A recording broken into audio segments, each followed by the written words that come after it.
Welcome to the Retro Video Store Podcast.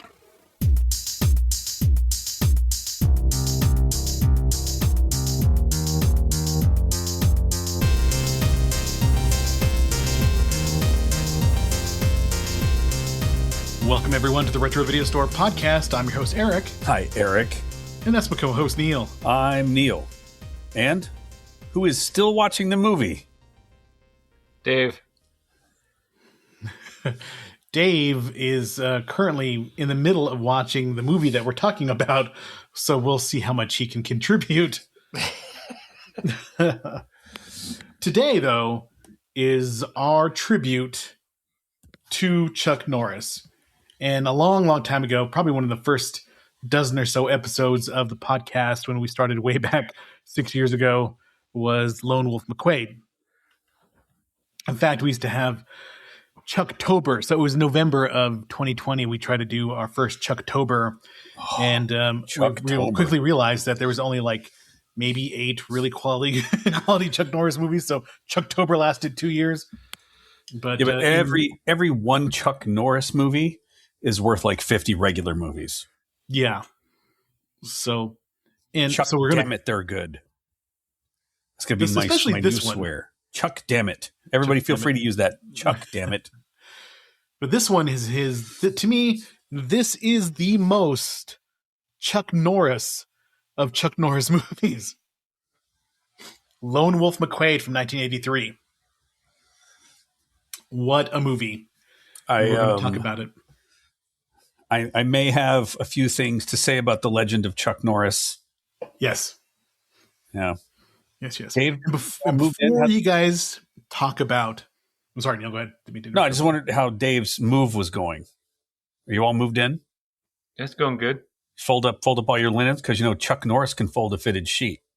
So if you guys are ready for some Chuck Norris jokes, and Neil's going to bring them. That's how my game goes. Mm-hmm. Chuck Norris can win a game of Connect 4 in 3 moves. I saw that. Win a game of Tic-Tac-Toe in 1. Did you know that death had a near Chuck Norris experience? Chuck Norris actually died 40 years ago. It just took death this long to work up the courage. Did you know that he's going to be a pallbearer at his own funeral? Chuck Norris doesn't wear glasses. He decides what's blurry. All right. We're going to get into those. I'm sure they're not going to get sick of them at all. But today we're talking about Lone Wolf McQuade, 1983, our revisit to this amazing Chuck Norris movie in honor of Chuck Norris, who just recently passed. And before anybody goes, but Chuck Norris was a Trump supporter. Chuck Norris is really conservative. He was 86 years old, and, he gets a pass. I'm going to give him a pass on this one. Grumpy old man yells at cloud. Exactly. He was 86. He, he has brought us so much joy as young men with his movies. And we're going to talk about it. But let's do what we always do before we talk about the stuff. David, did you watch anything of note this week? Nope, just college basketball. Yeah, so did I. I did watch one thing, but a shitload of college basketball. Because March Madness started this week. And that's why I'm watching the movie now. Yeah. Wednesday, Thursday, Friday, Saturday, it was nothing. Oh, and Sunday was nothing but college basketball. And there were some goddamn good games, I must say. Some really, really good games. Yeah. Some buzzer beaters, some near buzzer beaters, some upsets. So, yeah. But I know we're not talking about basketball. Neil, what did you watch this week? Missing in Action, Delta Force, Good Guys Wear Black. Nice. Silent Rage. Yo, goddamn, I love Silent Rage. Oh, I must move very slowly. It's good. That's the Octagon. Isn't that the Octagon where he talks? I don't remember. I just watched so many. I was rage watching. Like, how can he be dead? I did watch Lone Wolf McQuade. I've got tickets to go see Project Hail Mary, but we put that off. Good. And then I watched Ready or Not 2 in the theater. All right. How was that? If you like the first one, you like the second one. Not as good, but still fun. Anytime somebody explodes, highly entertaining. Very good. Very good. Yeah. Mm-hmm. Dave.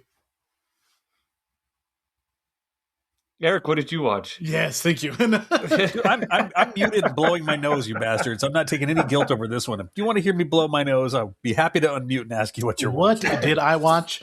My lovely wife and I, we went to go see Indiana Jones and the Temple of Doom in the theater, the Roadhouse Theater.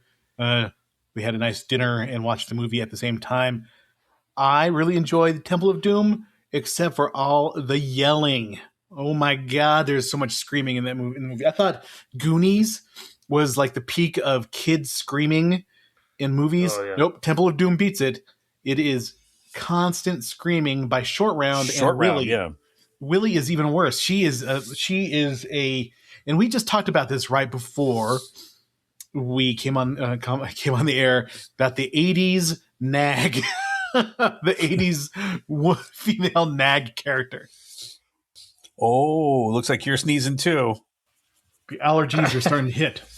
Yeah. They've been so bad.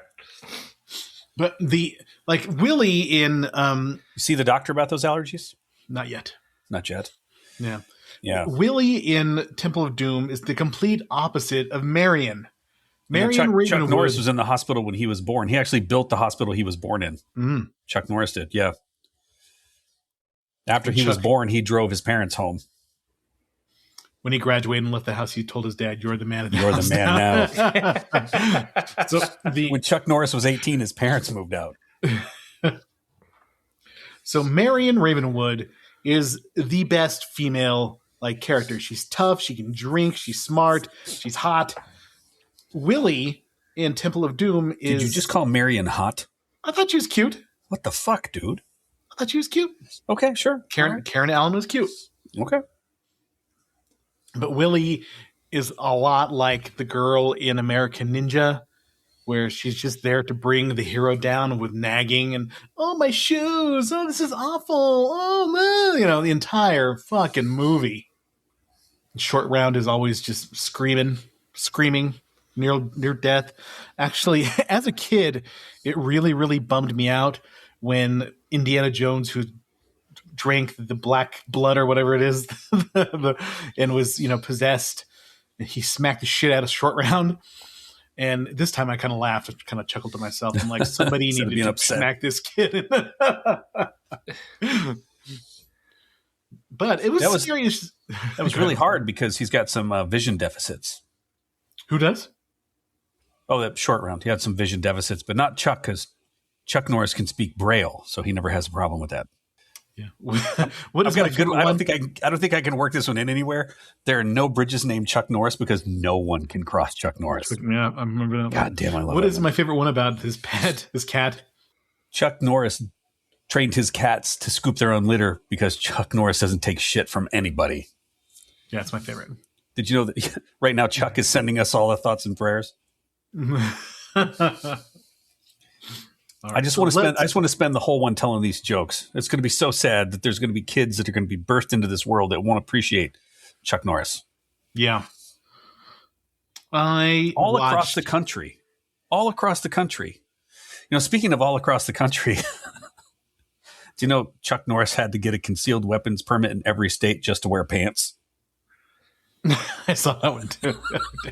You and I must be reading the same Chuck Norris facts. I love it. All right. So Lone Wolf McQuade, this was a staple of my youth because it was on, God. What was it on? Fuck HBO. And it was on TBS. I had this shit dubbed on a VHS tape. Yes. Same here. I two VCRs together, put the tape over the thing so you could record and jammed it in. That thing was great.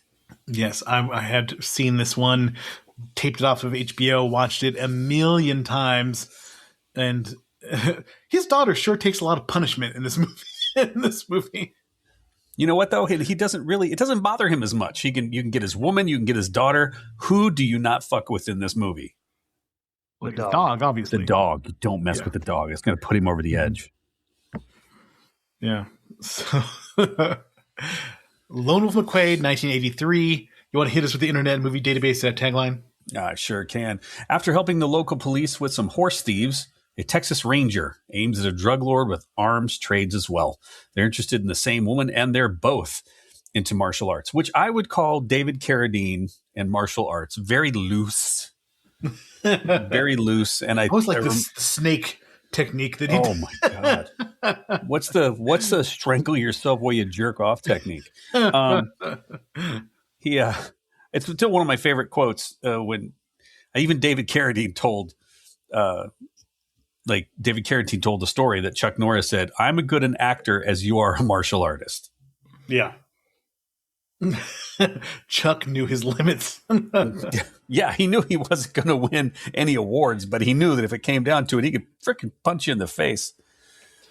I watched an autobiography on Chuck Norris right about an hour before the podcast, and it was pretty interesting about how he came up and really didn't start learning martial arts until he was in the military when he was stationed in Korea. And then he decided to learn because he, as a military policeman for the Air Force, was having a hard time taking down the rowdy drunks. So he decided to join the local dojo and then became one of the most lauded karate practitioners of all time. Well, he didn't start with karate. He started with Tang Sudo. Yeah, Tang Sudo.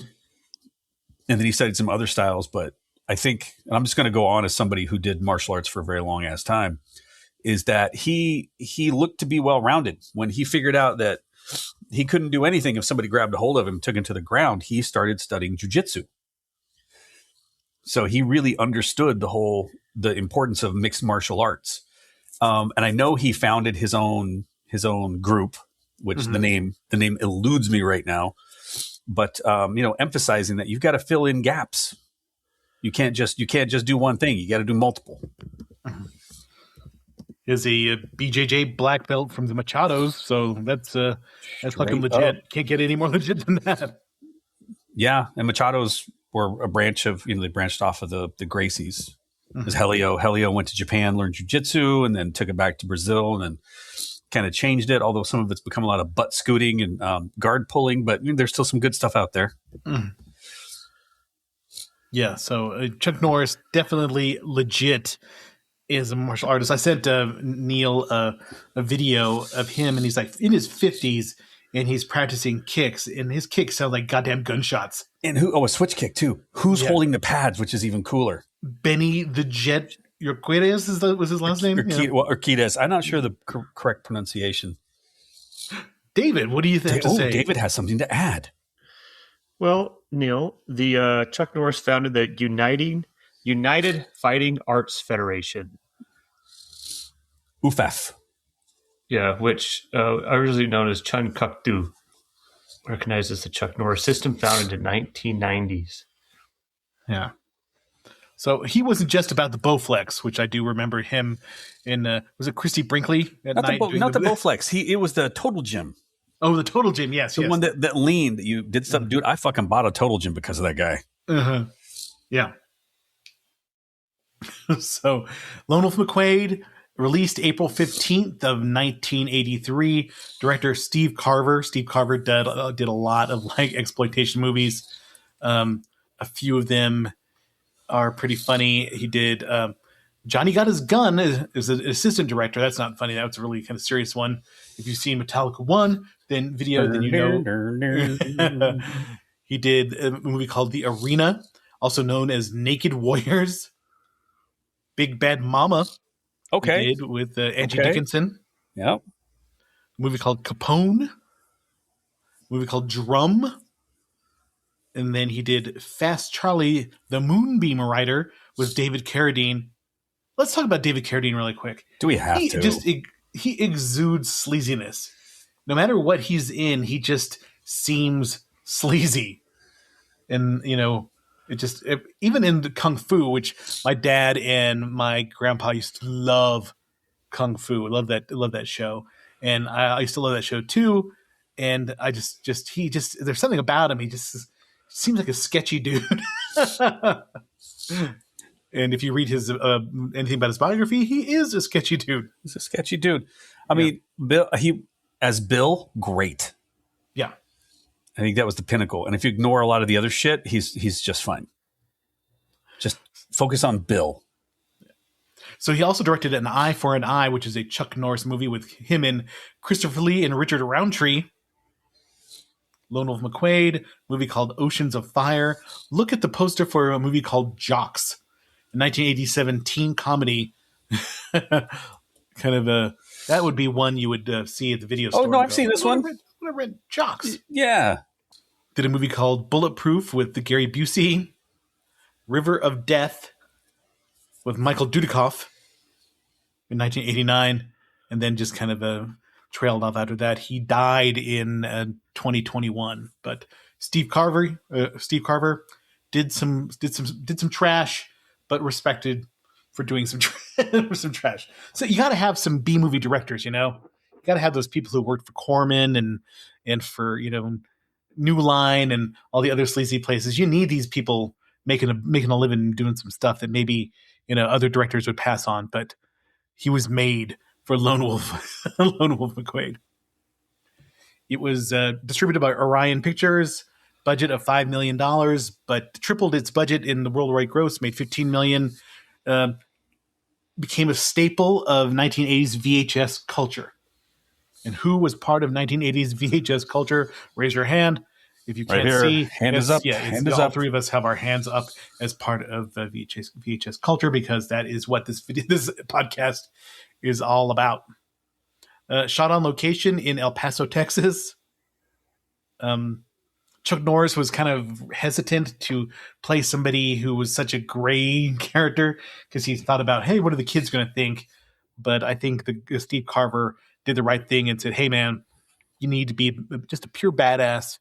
Not really a good guy, just somebody who's going to kick some ass, and that's just what he does. That opening scene, man, he's just hanging out. He's got the shades. It's fucking looks hot and sweaty. He's got the full shirt. He's got the gloves. He's standing there. The bullets are just pinging all around him. It's so freaking great. Yeah, that first scene is amazing, where the guy who's Jorge Severa is Jefe. Is basically El Guapo. El Guapo. Up to 10, El Guapo, the hero of Three Amigos. This guy out El Guapo's El Guapo. Are you going to kick my teeth out, Ranger? Yeah, I love that. That's my favorite part. A Texas Ranger kicked my father's teeth out. Are you going to kick my teeth out, Texas Ranger? Pop. And he does.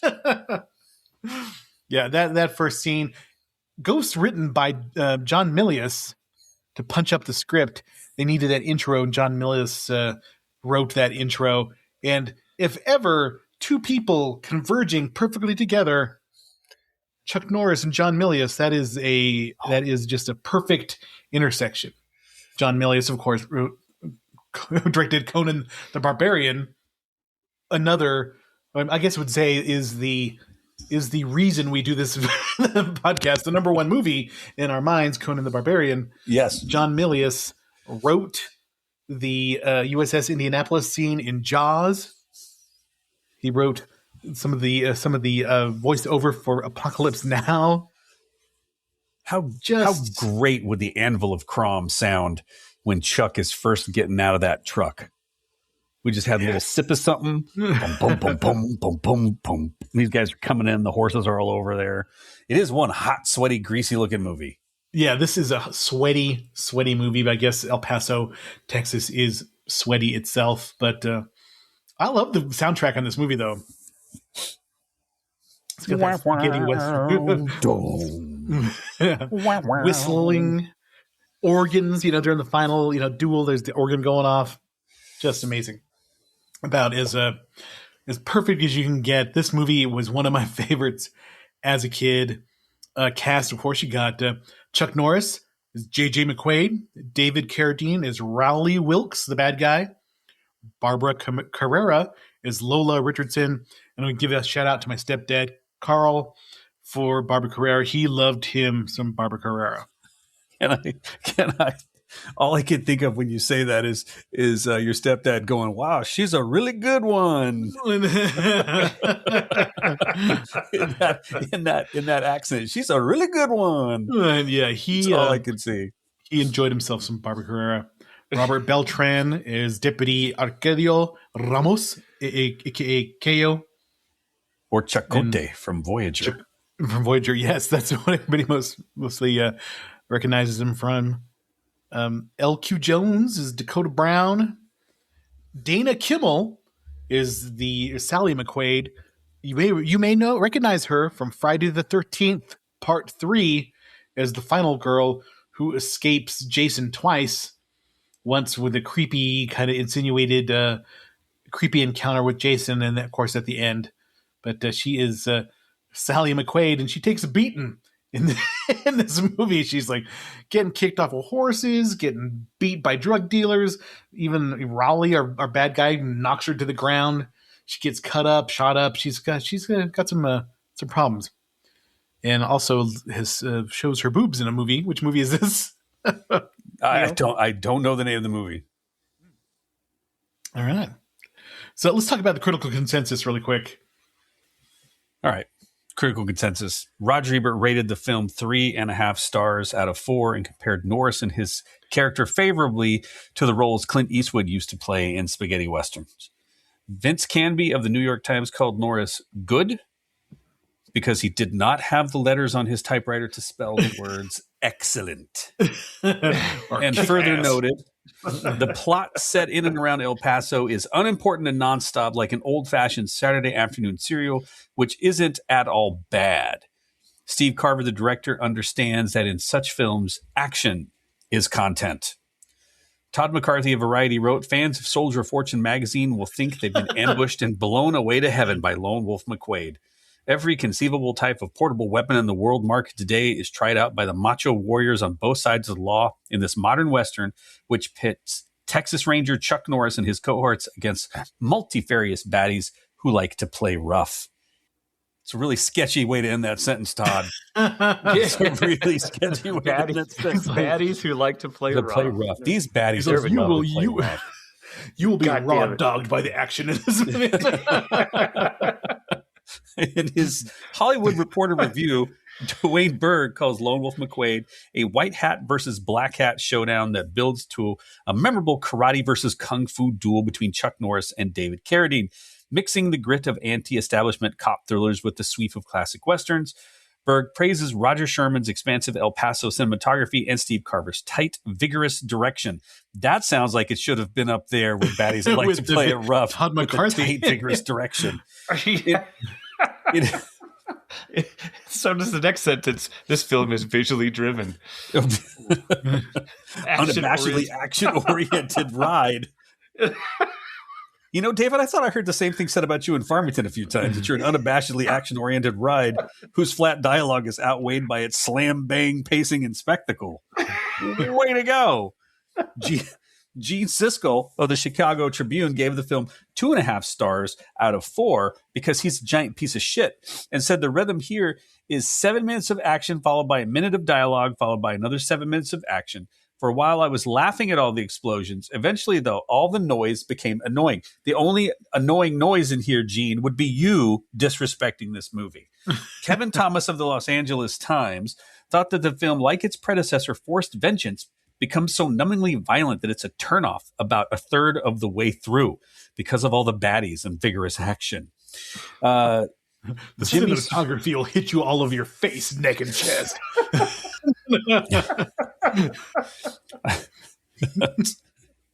Prefers cinematography on his lower back.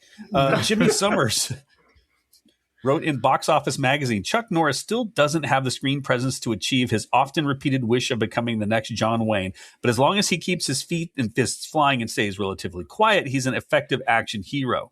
In the wildly exaggerated world of this movie, he's almost a superhero. He's not a superhero. He's Chuck Norris. You know, Chuck Norris got into a fight with a superhero. He fought Superman, and the loser had to wear their underwear over their pants. I was waiting for that one. It was a great time to slip it in, and that would have gone up there with the baddies.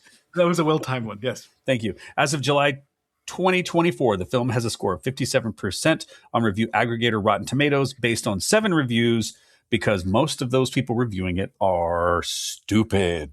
Well, some of the dumbest feedback when people say it's negative is like, oh, the action just became too much. It's too violent. It's like, it's a fucking Chuck Norris movie. What are you expecting? Exactly. He's not going to sit and have tea and discuss, Camus with people. He's gonna kick the shit out of people. He fought too much crime. There was too much crime fighting.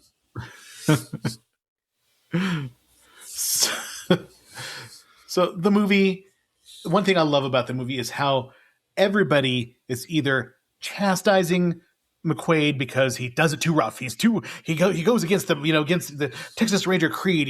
He needs to have more style and be a good person. Or people are kissing his ass for how good he is. Like his Robert Beltran's character is always like, McQuade, you're the best. You're so good. Thank you so much. You were awesome out there. He's always just kissing his ass about how awesome he is. Robert Beltran had a good. I mean, there's a lot of really fun shit in the movie, but Robert Beltran had a great one too. When he's like, "Do you remember me?" And he said, "I never forget an asshole," which also really would have gone back up there with the baddies and the. Oh no, okay, sorry. Right, never mind. We blew the past vigorous that. direction. That's right, the vigorous direction. So we have to talk about the opening, the warm opening. We got to talk at the beginning of the movie with the. I see what you did. It's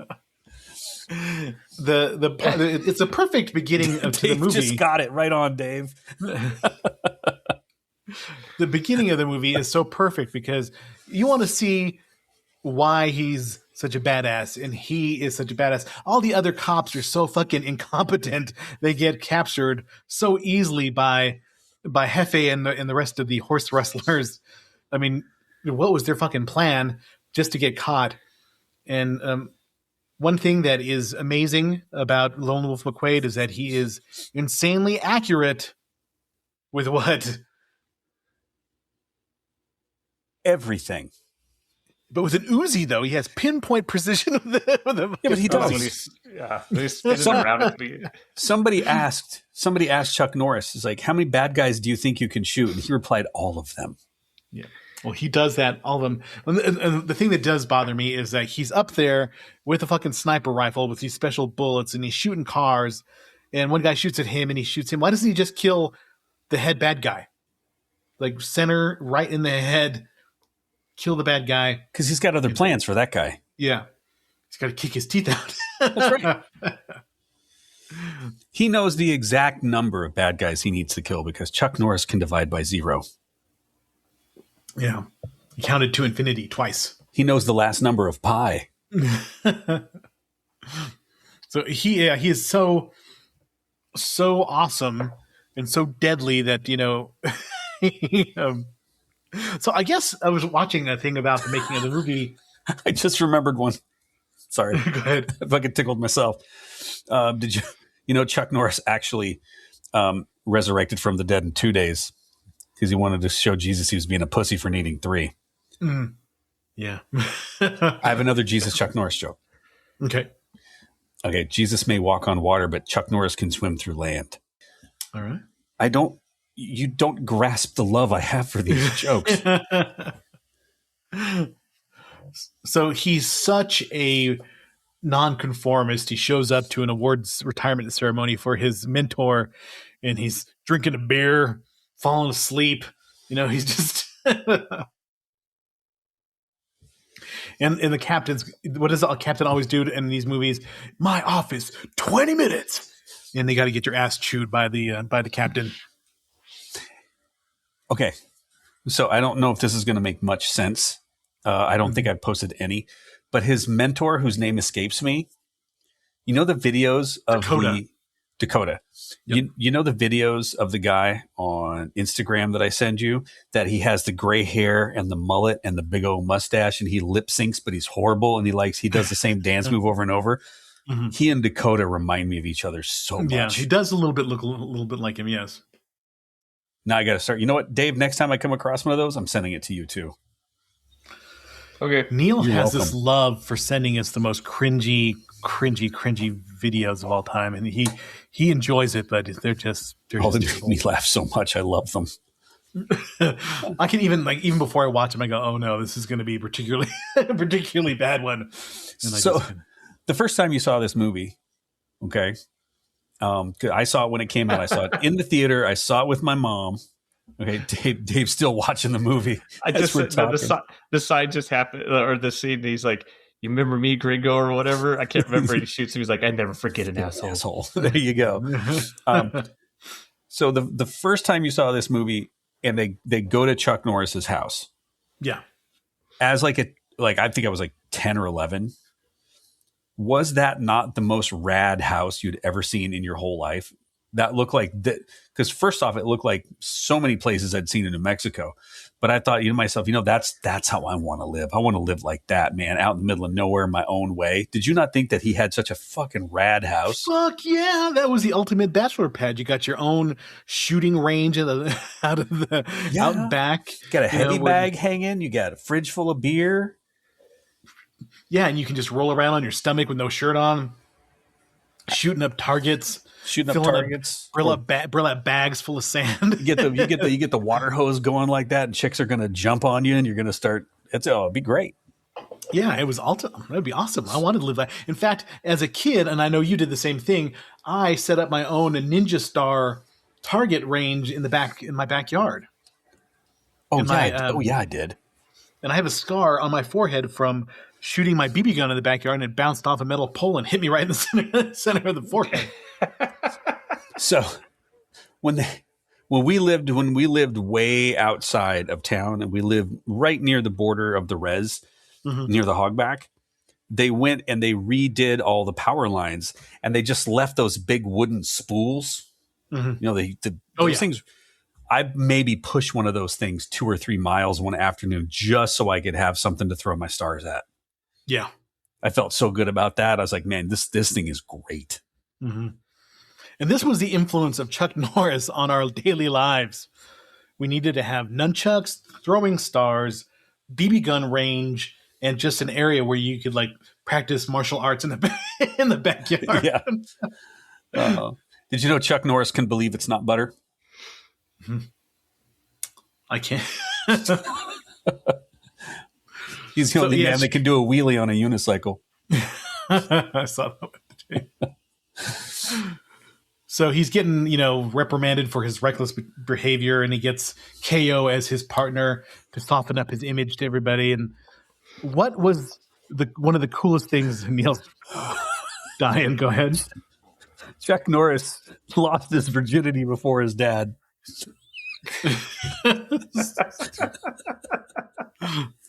Chuck Norris can beat a wall at tennis. I'm sorry. Oh, I fucking love these jokes. Bring us back, Chuck. Come back to us, Chuck. This movie made me want a 1981 Dodge Ram Charger. Oh, I would still take a 1981 Dodge Ram Charger. Oh, heck yeah. How sick would that thing be? That car is its own character in this movie. That thing was so sick. You just I could totally get one of those. Oh, hell yeah, with a supercharger. Oh, and when the wheel kicks in, starts making the sound. And, God, that looks so good. Yeah, it was fucking badass. Chuck Norris's email is gmail@chucknorris.com.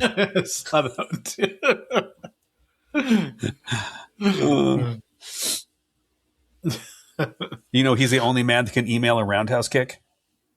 From gmail@chucknorris.com, I imagine. Yes. Mm-hmm. So Chuck Norris won the world championship of poker with Pokemon cards. Oh, these are so good. Okay, I'm sorry. I keep interrupting, but these jokes, no one wants to talk about the movie. They want to hear these. Well, the best parts of the movie is that it starts out typically where there's always some group of thugs that want to start shit with Chuck at any place he's at. Could be a, outside party, could be at a bar. There's always some group of dudes that want to fuck with Chuck. And what does he do? Kicks their asses really quickly. And that's when we first meet David Carradine's character where he's doing a kung fu demonstration. Oh, he's got that great license plate. Karate with a C. Karate. Karate. Karate. Car 8. Karate. Car 8. Would you ever see Jeepers Creepers? Yes. Beating you. So that always makes you wonder, did the creature from Jeepers Creatures go to the DMV? This big winged guy. How did it do that?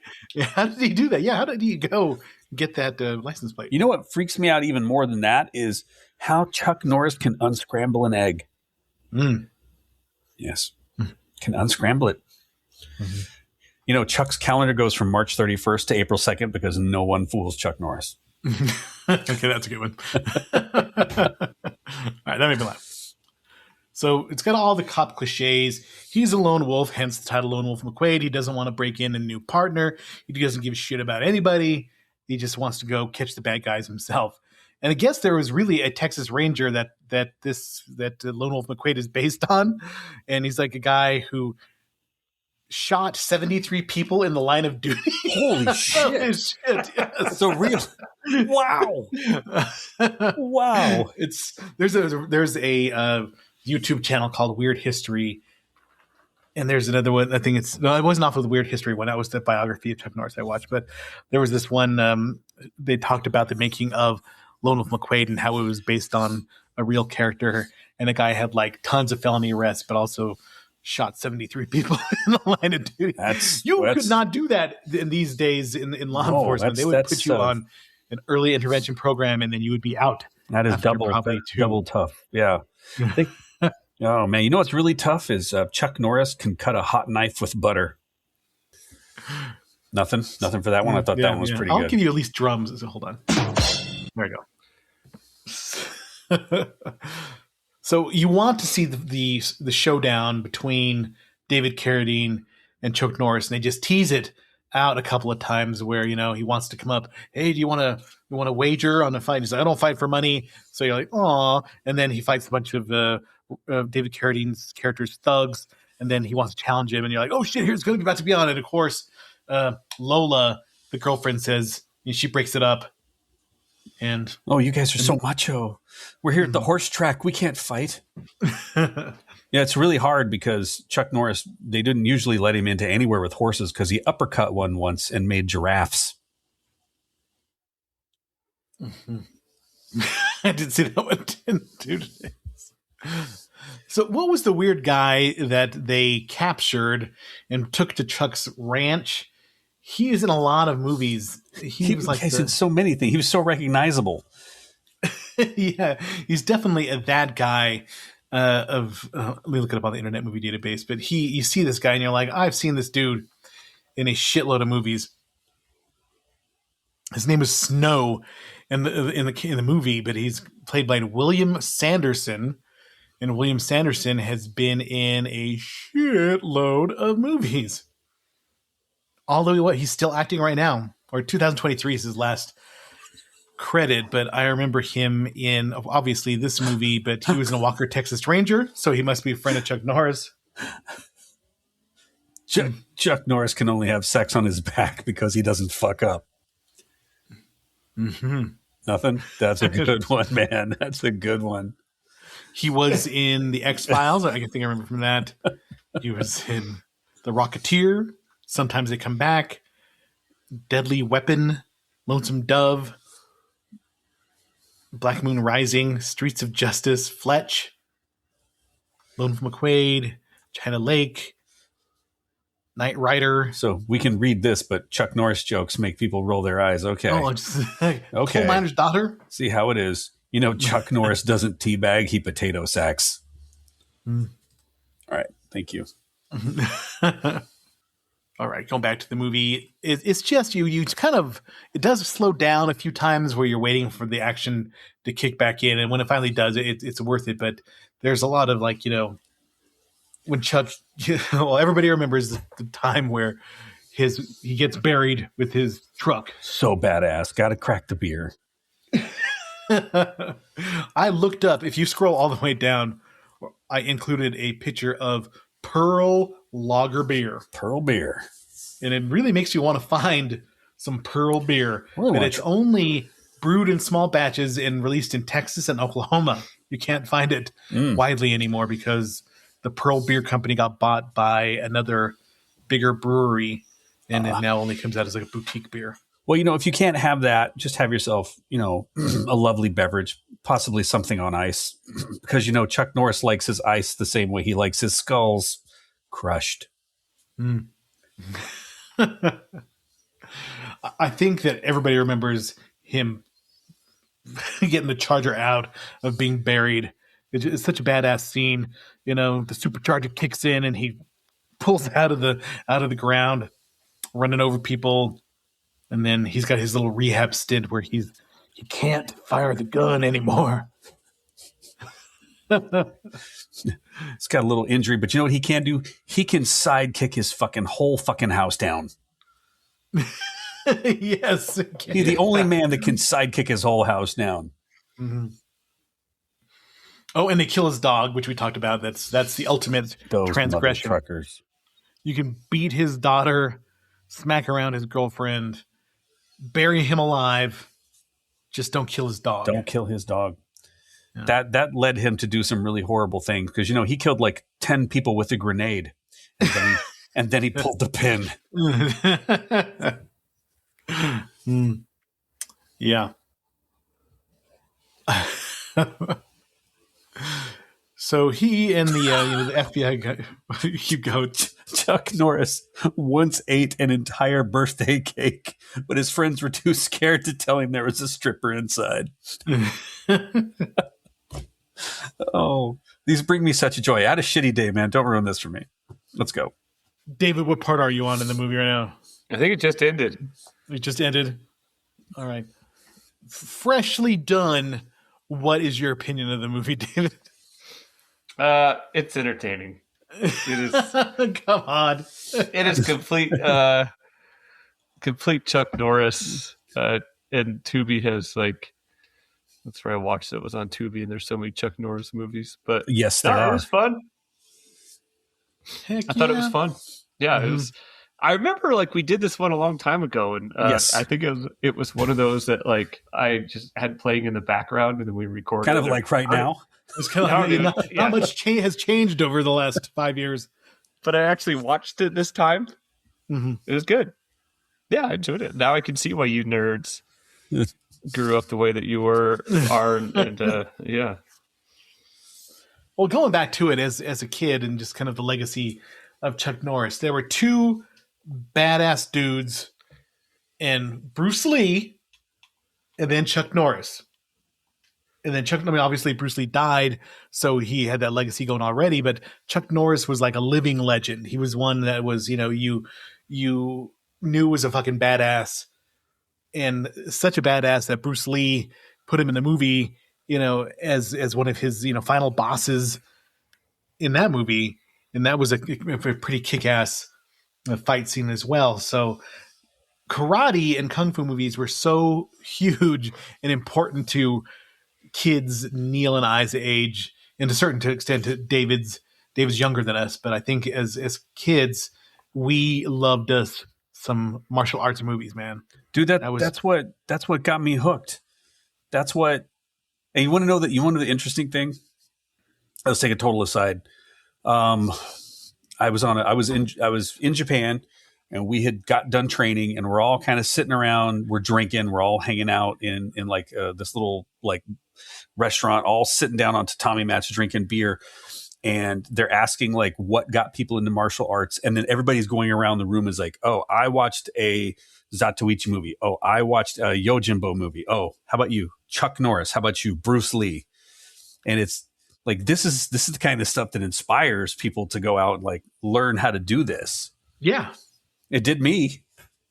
Heck yeah, what kid did not at least try a karate class or was in karate for a little bit, Everybody wanted to be a badass, but then you realized you actually had to practice, you had to show up, you had to you got hurt when you did it, it was true. There was stuff that you had to actually do to get good. Everybody got their free uniform and lesson at Kim's Taekwondo in Farmington, Mexico. Mm-hmm. Or as I like to say, Taekwondo don't. I went to Kim's Taekwondo, and that's how ended up tearing my meniscus and having to get knee surgery. I got my ass kicked in a grappling match, and I think the instructor like flipped out. I don't know, but he's like, I need a demonstration or a volunteer. So I went out there and was like, doing my thing. And next I know, he threw me around. My knee popped, and then I think he punched me in the face a couple times. And someone's like, "Okay, demonstration's over." I'm like, "Fuck!" Laid on the ground. Like, how old were you when this happened? I think I was 19. Was it a blonde-haired dude named Danny?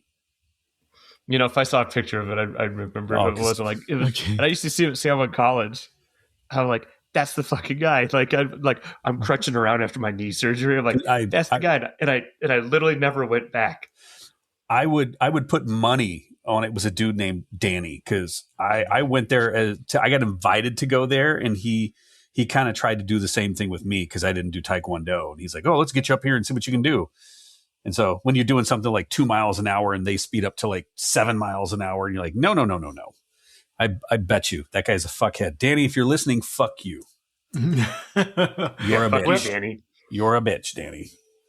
In his defense, when you were 19, you were pretty punchable, David. I was pretty chill when I was 19. It was chemically what was making you chill. Yeah, exactly. I was chilled. This is before I started drinking. Like, I was going to learn to kick, but then I got high. Listen.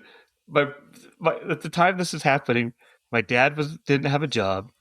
My brother was in a wheelchair, and I was going to the local community college, working 2 jobs, and smoking some weed. I had a girlfriend that I loved, and we decided to take Taekwondo, and it was fun, and I was staying out of trouble. And then, I got my fucking ass kicked at Taekwondo, and I'm never going back. Yeah, that was pretty dickish of him to like do that to you and just a fucking demonstration. What an asshole. Yeah, like he literally made me bleed. Like, I bet punched me in the face. I bet you it was Danny. I bet you. I remember that dude to this day because I dislike him. I did not have a punchable face. It was all right. It's good. Did you know when Chuck Norris masturbates, he uses a blowtorch and a crescent wrench? It makes no sense. I'm trying to find ones that I don't know. And you don't know, yeah. Yeah. Well, let's talk about, since this movie takes you on a vigorous journey, let's talk about the climax of this this movie. Chuck Norris realizes he can't go it alone, so him and KO and the FBI agent guy, they do their own 3-man assault on Rowley's compound. And, obviously there's a lot of my favorite thing in an 80s movie, air ramp explosions. Can we talk about how tactically dressed the FBI agent was? Oh, yeah. Nothing says I am here to kick ass and take name like loafers. Mm-hmm. And a sleeveless shirt. Yeah. But I love in 80s movies, they don't do it anymore, but there always is like an explosion, and then an air ramp goes off and a guy gets launched into the air. That's just a lost art. Just like the long fall. You don't really see the long fall into an airbag anymore, like in Lethal Weapon or the other movies, because I guess it's really tough on the stunt person. But back in the day, our stunt people risked their lives. There's no CGI. That shit was real. Air ramps and Chuck Norris once had a testicle contest with Lance Armstrong, and he won by 3. Yeah, that's funny. Okay. So the final duel is pretty awesome. You finally get the showdown, and David Carradine's doing his leftover moves from Kung Fu, the snake, snake so fucking stupid. Tiger, snake, moving around, and that looks cool if you get somebody that actually has got like some muscular control and some power. I mean, you watch yourself some kung fu movies from China. Those are great. Those are fantastic. Those guys are super athletic and can really, really move. David Carradine, it looks like people pouring water. Just like, And that's it. That's his movie. He's like picking up a cat. He moves like somebody picking up a cat that doesn't want to get picked up. Yeah, just rolling all over the place. Chuck's spinning back fist, though, is pretty legit. I love the spinning back fist. Always very good. Yeah. Chuck's form is amazing. His kicks look fucking amazing.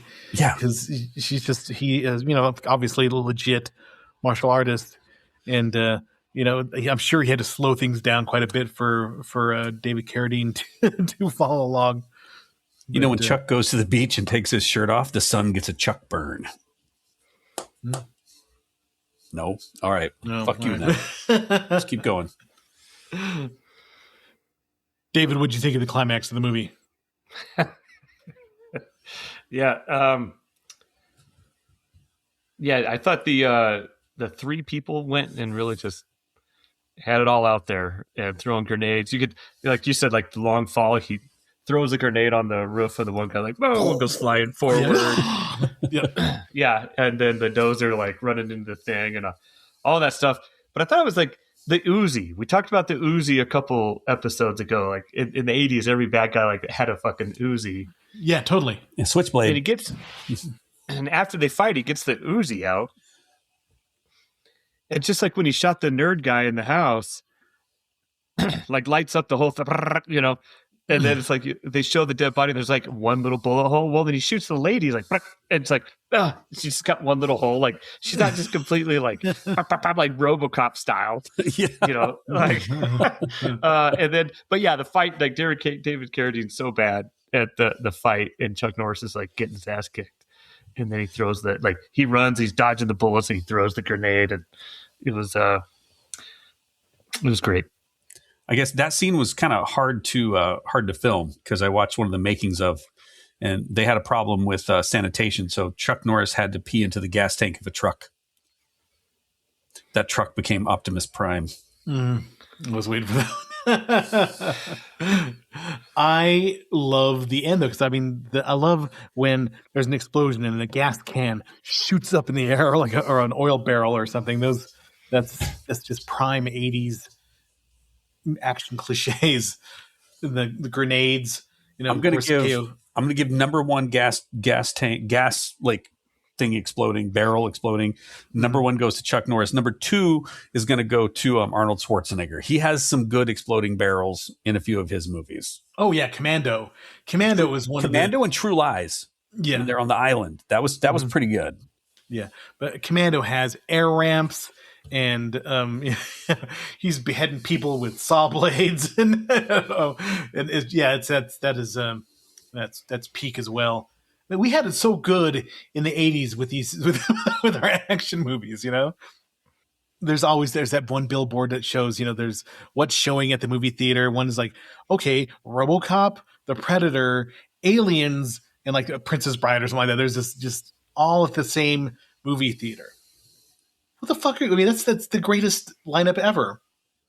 We were really living it up during that time. We didn't realize how good it was. 80, but this movie, ends with Chuck not really changing at all. He still wants to be a lone wolf. He's driving away, and everybody's like, "No, that Chuck," or that JJ.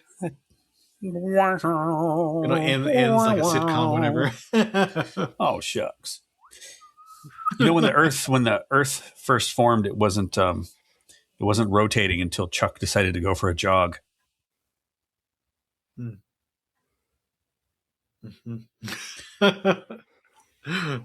I can literally do this all. I'm trying to find ones I didn't know. Most of these I did have one scene that made me laugh, and that was like when he came home and she was cleaning the house after their like first date or whatever. Yes. And she, he opens the fridge, like, where's all the beer? And I'm like, didn't they just meet and like have a romantic kiss? And now she's fucking at his house. Like, but so it makes me remember this time when I had an ex-girlfriend that said, you're drinking too much. And I was, but I was also in denial. And so she put O'Doul's in the fridge and said, you were drinking O'Doul's now. Oh, that's what you fucking think. And I put the 30 rack of Busch Light in the shed out back. And I'd crack open an O'Doul's and be like, well, I'm just going to go do some yard work. And I'd walk out to the shed and I'd dump out the O'Doul's and I'd pour the Busch Light in the O'Doul's and I'd just do that all night. And then she would, be like, I'm so proud of you. Look at you just sipping that O'Doul's. And like, goddamn right, as I'm stumbling around. And she fell for it every time. Like, and then it wasn't until she went to the shed one day and opened up and there's just empty beer cans came flooding out. David's tales of alcoholism. I was thinking, hiding stuff in the shed. I'm saving these for recycling. yeah.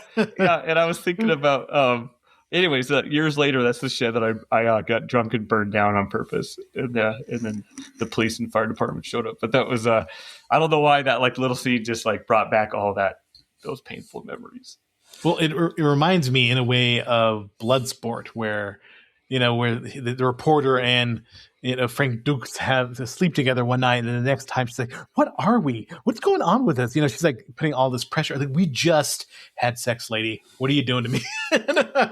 Yeah. Why are you giving me all these orders? What's going on here? Yeah, that's would be kind of a painful memory. I remember a painful memory once. I watched Chuck Norris eat 3 72-ounce steaks in an hour, but he spent the first 45 minutes having sex with a waitress.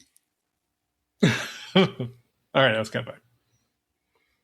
I wrote down my top 5 or top 4 Chuck Norris movies. I couldn't think of 5, so I was going to put like Missing in Action or A Force of One in there probably. But number 1, of course, obviously, is Lone Wolf McQuade. That's by far the most Chuck Norris movie that there is. Number 2 for me is The Octagon, because that really hit that ninja hotspot, that ninja zone that was just amazing last gauntlet where he's fighting all the ninjas and the head enforcer ninja and stuff like that. And that's fucking amazing. I love that movie. Takes a long time to get going, but the ending is amazing. We did an episode on that. Silent Rage. I love it because it's basically Michael Myers versus Chuck Norris. Coming up out of the well at the end, too. When you think you got the chance. Fucked me up as a kid. He's still alive out there. That really got to me. Invasion USA, just because it is balls to the wall crazy. Speaking of balls. Yes. The bad guy shoot the guy's dick off. Big thing. Well, the girl is like snorting cocaine off a table, and he smacks her head down, and the straw goes up her nose, and she starts screaming. And he pushes the other drug dealer back, and then puts his gun in his waistband and just shoots his dick off. Now that's a movie there. That's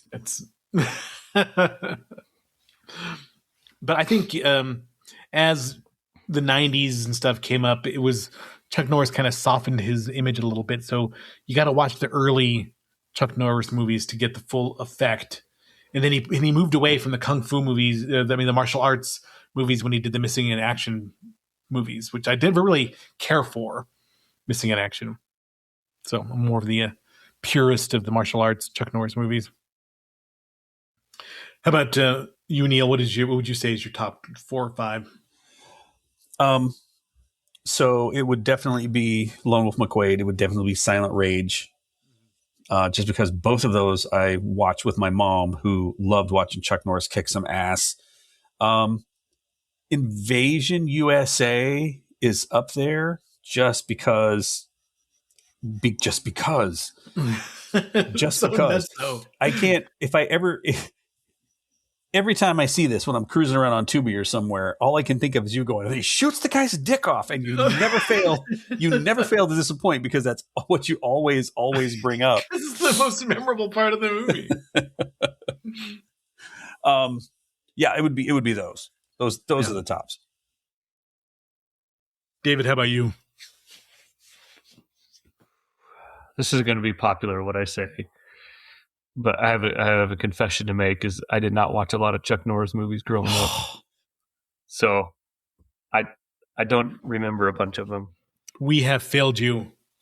Do you know why you're still here? David, do you know why you're still here? Because the rapture happened, and Chuck was the only one worthy to be taken.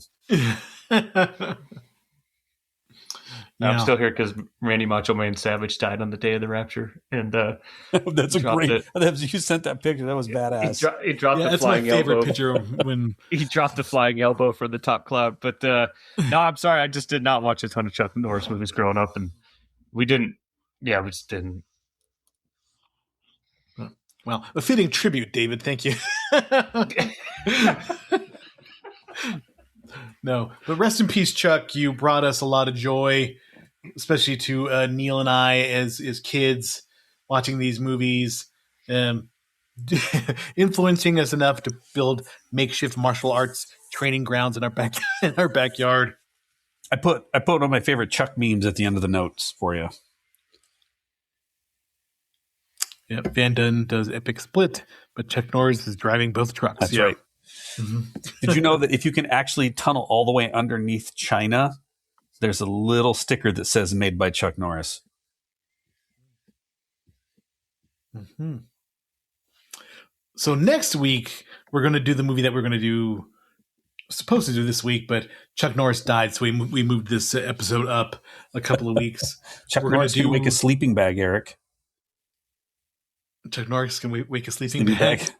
When Chuck Norris breaks wind, it stays broke. We're going to do the Avengers, the original Marvel team-up movie, and we're kind of slowly making our way through the MCU with the movies that we're not watching like a lot of the side movies. We're doing mostly the mainly ones. So we're going to do the Avengers next week, and then we're going to do a few martial arts movies. See, I have the release dates here. So the Avengers next week, we're gonna do Out for Justice. Fuck that. I will have things to say. Yeah, Chuck dies and Steven Seagal still survives for some reason. Fat piece of shit. Then we're gonna do. He's got 3 moves. Cop. He's got 3 moves. He does the same thing every freaking time. He does that. I'm sorry. We'll save that piece of shit. He's got 3 moves. Only 3 moves. This many. You watch that movie and you count them. 3 moves. Out for Justice, Time Cop, and then Fist of Legend. So we're gonna do some martial arts flicks. But if you have any suggestions, send it to rvspodcast222@gmail.com. We'll read your email on the show. And we're taking suggestions because we're just kind of flying by the seat of our pants. We're just kind of doing whatever. We're not really having an agenda. We're just kind of, hey, man, this sounds good. Dave, is that still your grinder handle, Fist of Legend? Yeah, so. All right. Thanks, everybody. Have a wonderful week. Have a wonderful week, everybody. And I want you to know that Chuck Norris is the only man that can eat soup with a fork. Goodbye. Rest in peace, Chuck. Thank you for listening to the Retro Video Store Podcast.